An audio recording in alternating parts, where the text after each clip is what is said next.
Hey, Brad, it's Darren. How are you? I'm good, Darren. Thank you. Man, welcome to the show. Thank you. Happy to be here. Yeah, and you know what I love about this particular show? I love speaking to co-founders. I'm myself a co-founder. What we live is rarefied air, so the pain and pleasure that we put ourselves through is incredible. This is So, true. so what I thought we'd maybe start with is, as a co-founder, there's a lot of stress that gets put on your body. That plus the COVID lockdown.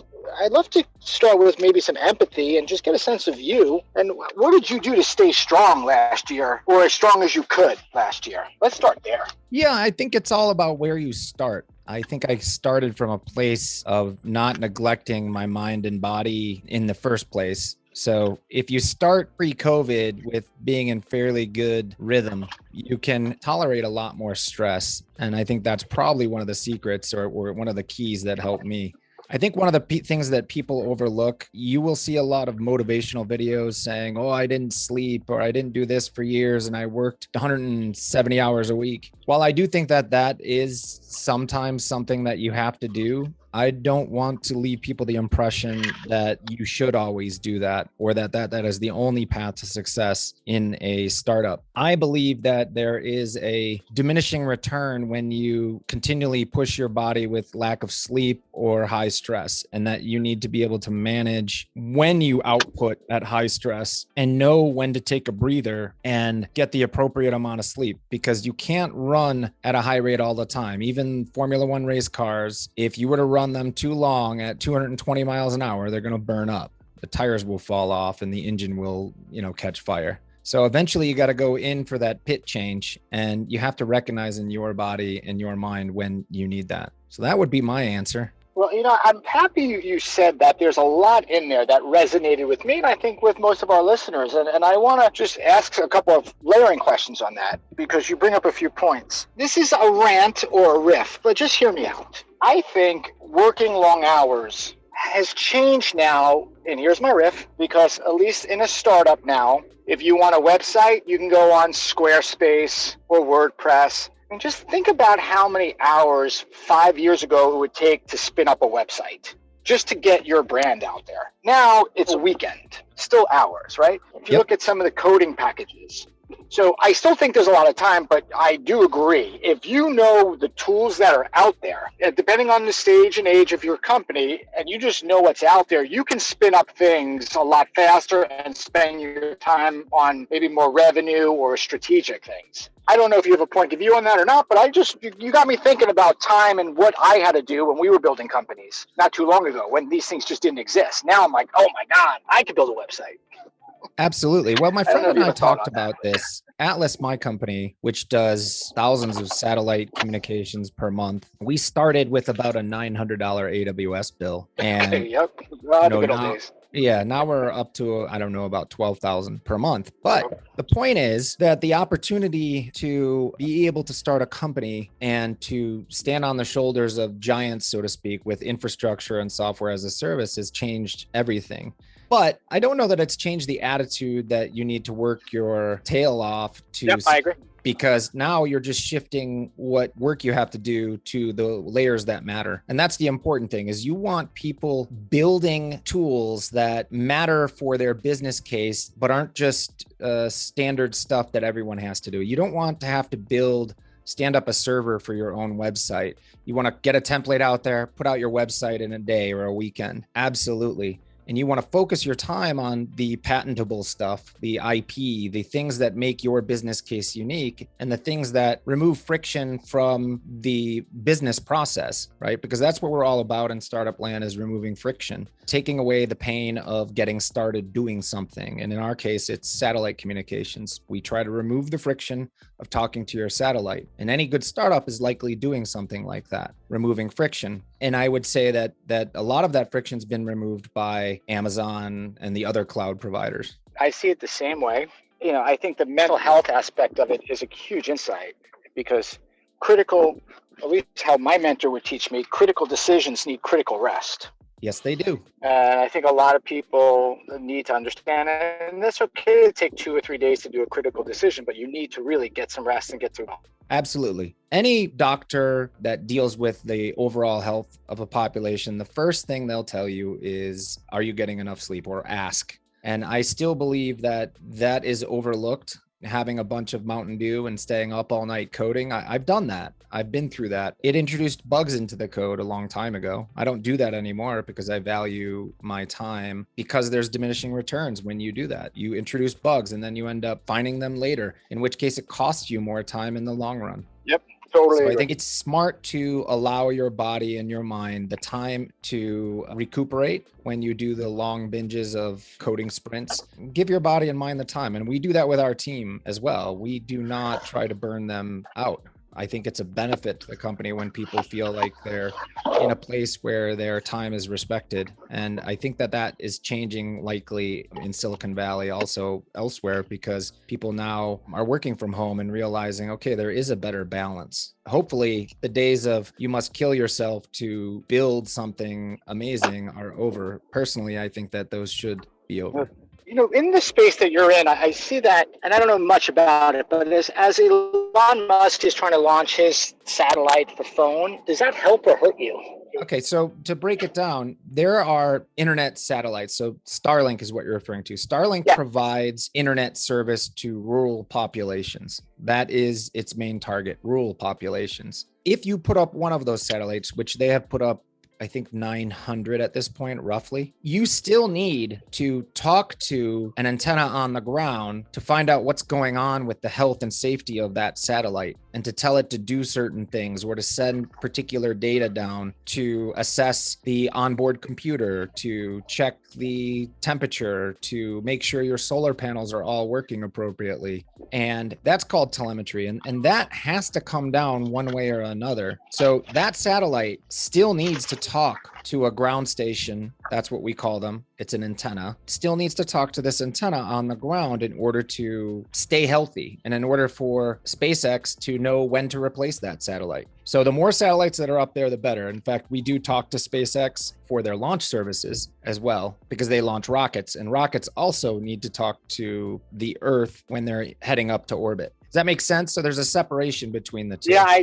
I'm learning as I go. That's absolutely interesting. So where do you sit with your company? So we own global infrastructure, which, let's say, for lack of a better word, is mostly antennas that are placed geographically disparate, far apart from each other across the globe, so that when a satellite is spinning overhead, customers can send their data down to our ground station / antenna. And then we do some processes to get that data to the customer. So basically, we are the communications layer for satellite communications. So think of the best analogy, which is your cell phone. Your cell phone is your satellite. It has to talk to a cell tower somewhere, 5G, 4G, 3G, going all the way back. Those towers are equipped with specific hardware that connect to a LAN interface, or WAN interface, something that is hardwired. We own the antennas, we own the cell towers for satellites, and we have the hardware that allows the customer to get to their data through the cloud, and software. We have a large suite of software that we've written that supports the entire integration of customer satellites and customers' operation centers with their satellites.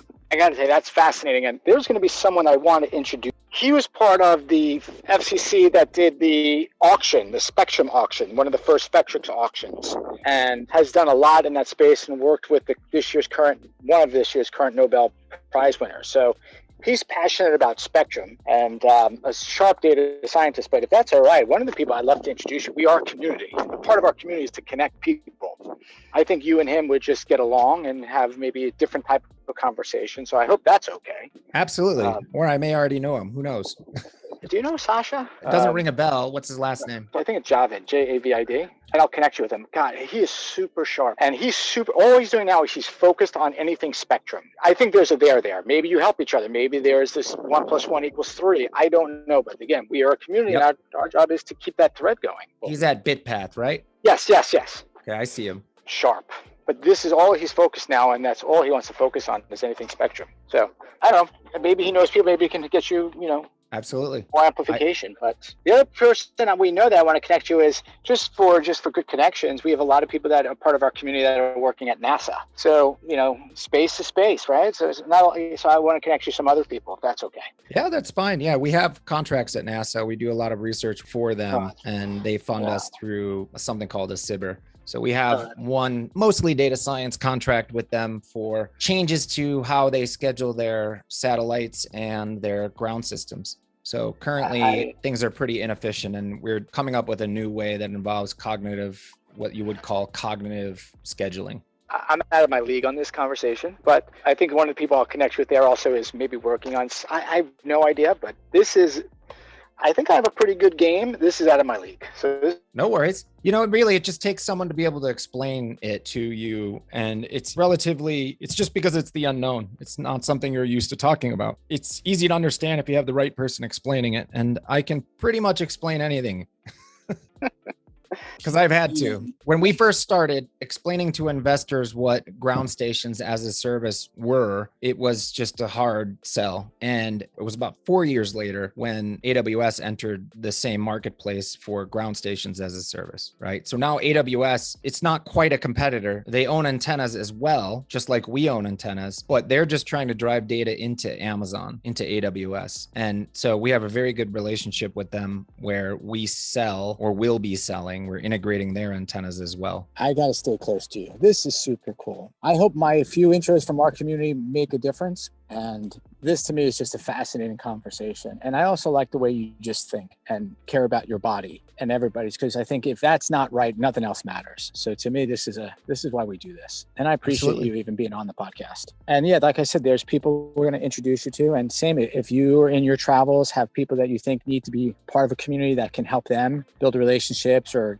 bring on customers or test product. I mean, I want us all to win in this community. And once there's more vaccines and everyone starts going back to whatever work looks like, our community will change. And that's okay. I mean, I just wanted to put together a place where people at least can be connected and opt in or opt out to meet people. Like calls like this make my day. Like I don't get to meet that many people. So to me, thank you for making my day. And I hope this maybe made your day a little bit as well.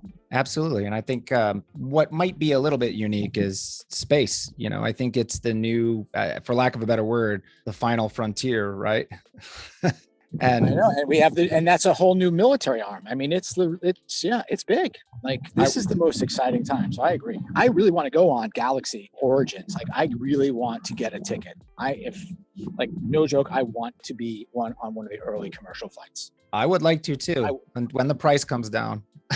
Yep, exactly. I'm going to work on getting a free one. If you go, please take pictures because I want to hear how it goes. One of the startups that I mentored is trying to be the price line of commercial air flights to space. That's interesting. And I'm like, well, I said, I like that. But right now there's like 5 players and I think they're just selling direct. I don't know if they really need yet a price line for it, but I don't think there will be a market for that just yet because if you can afford it, you make the phone call and that's about it. I doubt there's any bartering or negotiation. Right, exactly. When it comes down to like under 20 million or a seat or something like that, or 250,000. But yeah, I'm cheering. Who do you think goes first? Do you think it's Virgin or you think it's or Origins? Who do you think gets there first on a commercial round trip, like buy the seat and actually go up? I know they're selling seats, but who do you think is the first one to be? I haven't really looked into it too much as to who would win there because I don't know all their technologies. But I will say this, that the winner, if they choose to be, would be SpaceX. If they choose to be. I know that they have sold, I believe, 5 people on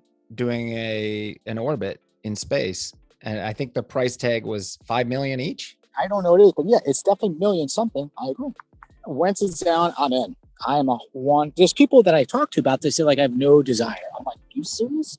You have no desire to be up there? Yeah, SpaceX has their first private flight. I don't think it's for a few more years, but basically, I would never put anything past SpaceX because I think they are almost better at engineering than any of the other companies out there. And I've worked at Northrop Grumman, I've worked at Lockheed. They're just better. They have a new approach. And I think with Starlink as well, that they're going to win in that space. They already decidedly have won in that space for high data rates from space, for internet from space. I mean, that existed, to be clear. Internet from space existed already, but not at the data rates that SpaceX is offering. And one of their competitors, who you could call a competitor, OneWeb, just went under a little while ago and came out of bankruptcy when the United Kingdom bought into them. So don't discount SpaceX. They weren't in your list at the beginning of that. No, I agree. And it was OneWeb. That was a lot of money. I think there is like $1 billion.